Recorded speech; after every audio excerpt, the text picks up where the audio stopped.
Why Elon Musk is the second most important person in MAGA. One of the most remarkable developments of the new century has been the concentration of right-wing power and adulation in two men. Donald Trump is the obvious one, the unquestioned king of the American right. But easier to miss if you're outside the MAGA world is the central importance of Elon Musk. We're familiar with Trump's arc, of course. But why is Musk so important to the right? Why is a reported illicit drug user and unmarried father of 11 children by 3 women, a man whose social media site, X, is overrun with hatred and pornography, celebrated across the length and breadth of the new right, including parts of the Christian right? The answer is that if Trump is MAGA's champion, Musk is its gatekeeper. He doesn't just use his immense reach. He has 174 million followers on X. To fight the left, he owns the right wing's public square. This is because outside of X, the public isn't reading the right. And as a result, X now shapes the right as much as even Fox News. On February 22nd, a website called The Writing released an analysis using ComScore data to compare web traffic at top right-wing sites from January 2020 to January 2024. The findings are surprising. Right-wing media appears to be struggling even more than mainstream media. Of the top right-wing sites in 2020, only Newsmax gained audience over the last 4 years. Every other right-wing site lost visitors, and most lost a staggering percentage of them. For example, The Writing reports that the Washington Examiner lost 66% of its visitors. The Washington Times lost 82%. Breitbart lost 87% and the Daily Wire 73%.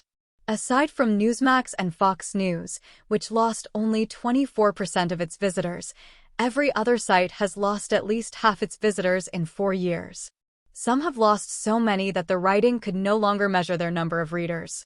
In fact, the loss is so profound that there are individual articles and columns in the New York Times that get more visitors than all of the content that many of these sites post for an entire month.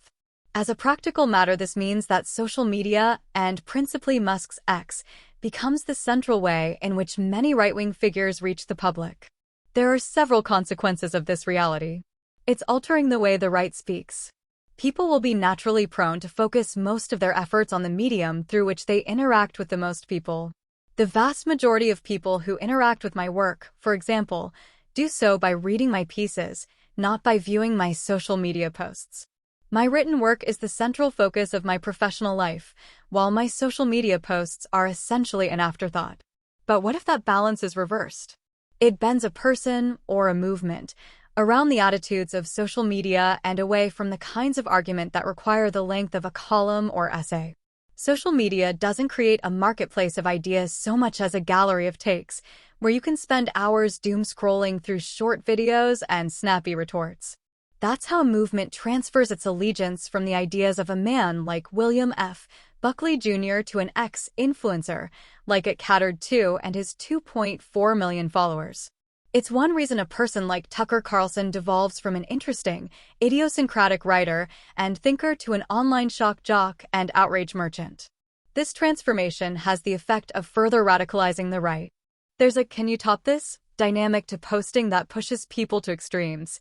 In the offline world, paranoia is a liability.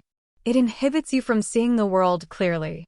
In parts of the online world, you're considered a rube if you're not paranoid, if you're not seeing a leftist plot around every corner, if you're not believing that Taylor Swift and Travis Kelce's romance is a Biden administration psyop that culminated with rigging the Super Bowl.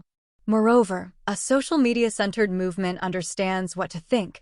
The marching orders, however incoherent, typically trickle down from Trump, but often breaks down on the why.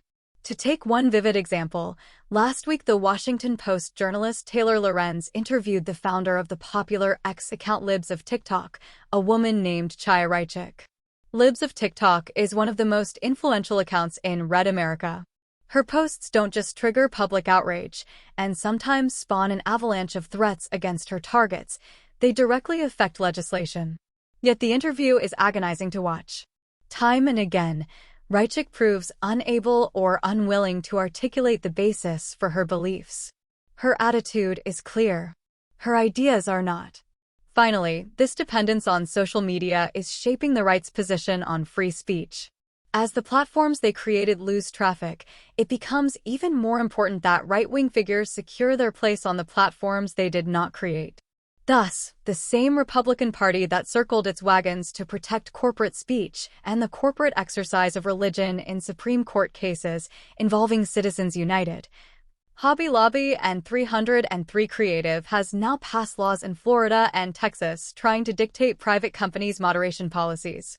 To be clear, the dynamics of social media are corrosive to both right and left, and it's not just right-wing sites that are losing readers. The writing also reported that CNN had lost 20% of its visitors, for example. Left-wing activists on social media can be just as conspiratorial and vengeful as the worst actors on the right. But there's been a substantial divergence. Whereas pre-Musk Twitter was once a center of the left-leaning journalistic and activist universes, they have substantially abandoned the site as a sideshow. For the right, meanwhile, Musk's X has become the main stage. It's hard to think of a worse pair of human beings to shape the character of a movement than Donald Trump and Elon Musk. Yet here we are, with Trump controlling the right's access to power, and Musk increasingly controlling the right's access to the public. At best, those on the right who wish to maintain that access must cynically ignore, rationalize, and minimize the two men's profound flaws. At worst, it means actively embracing their personal values to curry favor. Like Trump's ugly, erratic politics, Musk's website is substantially contributing to the devolution of thinking on the right. The ideas are in retreat. It's the attitude that matters now.